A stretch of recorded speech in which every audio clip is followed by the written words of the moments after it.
building the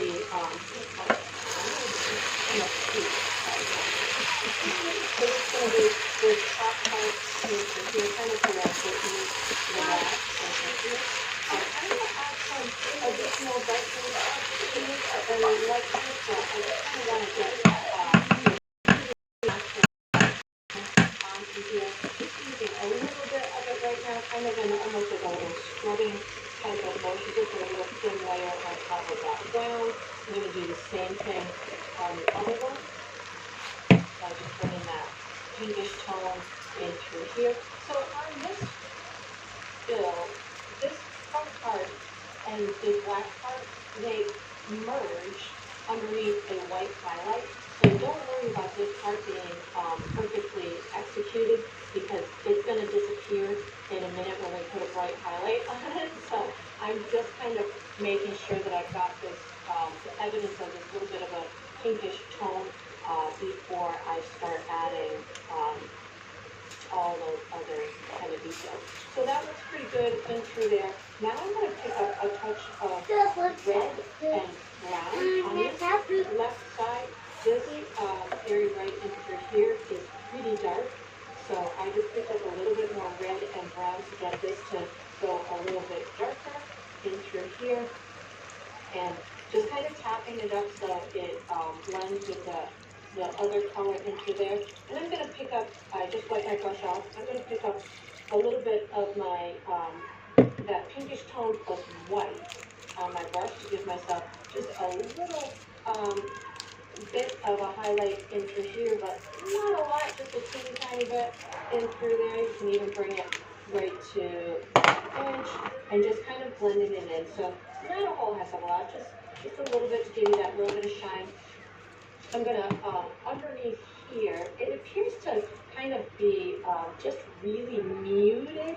I'm going to start with a little bit of brown on my brush and just kind of give my little details back into here with a touch of the brown. It's pretty dark back into here, so I'm just going to use my brown to get me that darkness, and then it just kind of fades into a lighter, the color underneath here appears to be lighter than this, so I'm going to, what am I going to use for that? I'm going to just pick up a tiny bit of white and brown on my brush. It's pretty light right in through here as well, so this is just white and brown, but I don't need it to go all the way white, so just be careful that it doesn't go all the way white on you. And then I'm going to pick up that pink plus white to put a little bit of this right underneath here. So just a teeny tiny bit, just to get that lighter tone as I'm seeing in the picture. So that looks good to me there. I'm going to go ahead and do something similar over on this little pink part, but this one again is designed a little bit differently. So I'm going to pick up my pink plus a tiny bit of red just to deepen this tone just a little bit. Oh, well, not enough. A little bit more red, maybe just a touch of brown. Deepen this tone just a little bit over on this left-hand side. Maybe more than that. Hopefully I'm being too cautious. Sometimes I am more cautious than I should be.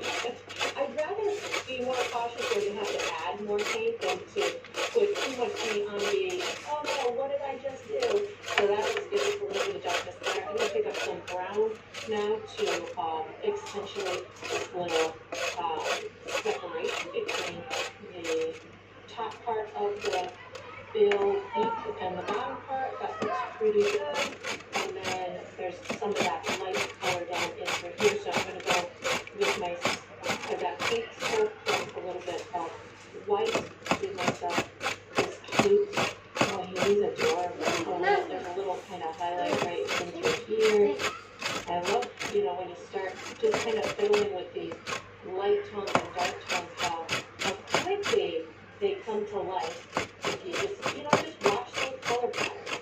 And that's my MO as I'm going through these pictures. If I want it to look like that photograph, I just have to pay attention to where the color. You could just work in one little section, say, okay, I see a little bit darker here, I see a little bit lighter here, and just adjust those tones accordingly. I'm going to go back over this guy here and put the light part on the beak.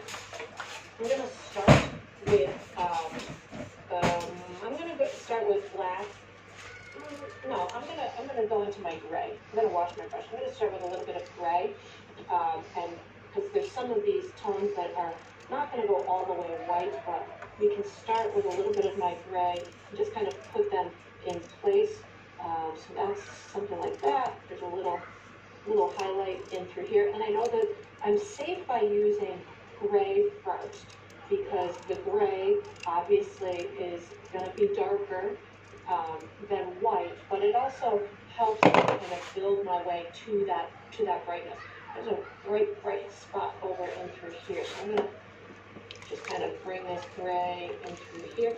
I might use some blue too. I'm detecting a little bit of bluish hue on some of this highlighted part, but we'll see if I decide to go in my gray.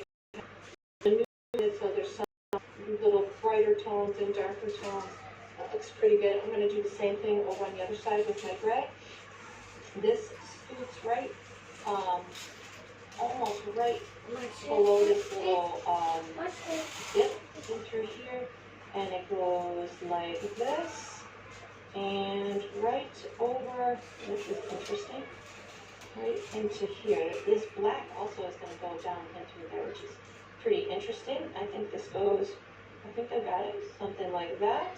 And then we've got this highlight going into here. Ooh, we got a little nostril too. Got to work around, so there's a little nostril in through here. So I'm just gonna make my little nostril by using the gray paint around it, and then this kind of goes like this.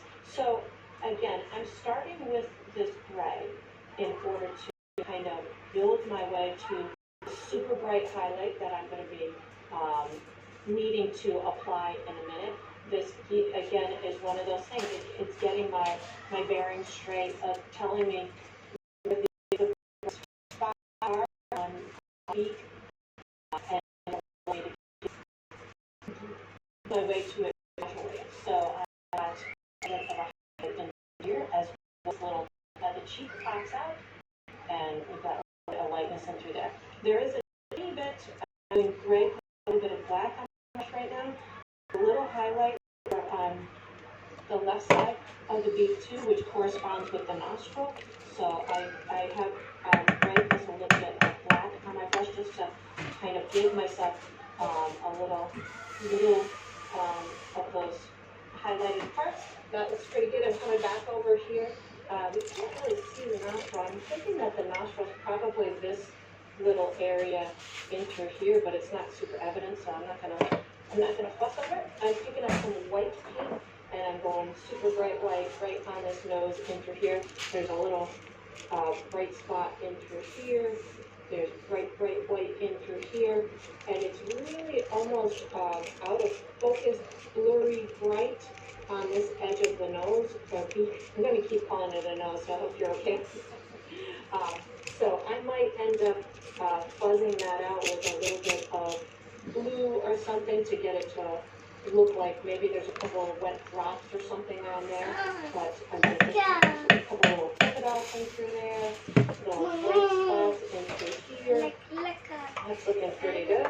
I'm digging that. I'm going to go and do the same thing over the right side, a little bit of white.